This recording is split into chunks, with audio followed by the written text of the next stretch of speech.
ഷമോള് ഉം ഉം ഉം ഉം അങ്ങനെയല്ല 1 2 ആ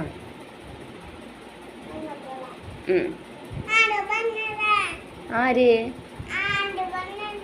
ആന്റി പറഞ്ഞതാണോ മിഠായി തരാന്ന് പറഞ്ഞ ആന്റി ആന്റിയുടെ പേരെന്തുട്ടാ ഐശ്വര്യാന്നാ അമ്മമ്മന്റെ പേരെന്തുട്ടാ ബിന്ദു എന്നാണോ അമ്മയുടെ പേരെന്തുട്ടാ അച്ഛന്റെ പേരെന്തുട്ടാ ചുംബച്ച സുഭാഷ്